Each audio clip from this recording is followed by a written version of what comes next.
మీరు తప్పులు చేసిండ్రు, మీ తప్పులకు ప్రజలు శిక్ష విధించిండ్రు, ప్రజలు ఒక తీర్పు ఇచ్చిండ్రు.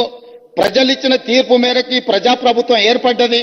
ఈ ప్రజాప్రభుత్వం ప్రజలకు ఇచ్చిన మాట ప్రకారం వాటిని అమలు చేస్తుంది. అమలు చేయడానికి మీరు సహకరించండి. ఒకవేళ మీరు సహకరించము, మీ బుద్ధే మారలేదంటే మళ్ళీ ప్రజలు మళ్ళొక తీర్పు ఇస్తారు. ఆ హోదా కూడా మిగలదు చివరికి. కాబట్టి దయచేసి వీళ్ళు రాలే వాళ్ళు రాలే, అంతకంటే ముందు రాహుల్ గాంధీ గారు ఏం చేసిండ్రు, ఏం మాట్లాడిండ్రు, ఏం హామీ ఇచ్చిండ్రు, ఏ నిర్ణయం మేరకు ముందుకు వెళ్తున్నామో వీళ్ళు మాకు సూక్తులు చెప్పాల్సిన అవసరం లేదు అధ్యక్ష. వాళ్ళ నాయకుని మొదట సభలో వచ్చి కూర్చోమనుండ్రు అధ్యక్ష. రాహుల్ గాంధీ వచ్చిండా లేదా, రాహుల్ గాంధీ ఆదేశం లేకుండా రేవంత్ రెడ్డి గారు ఇక్కడ ఈ నిర్ణయాలన్నీ చేస్తాడా అధ్యక్ష?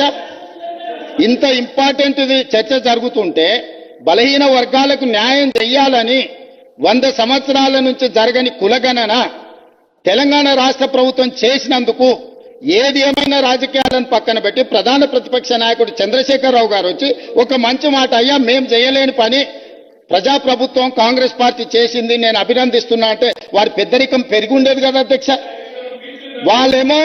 వారేమో రారు. ఇక వచ్చిన ఆయననేమో గిట్లున్నాడు, ఎట్లున్నాడో మీకే కనిపిస్తుంది ఆ పైనుంచి. ఇట్లాంటి వాళ్ళందరినీ ఇందులోకి తోలి తాను జడ్డ కోత అంట వనమల్ల జడ్చిందంట. అట్లనే ఉంది ఈ వ్యవహారం.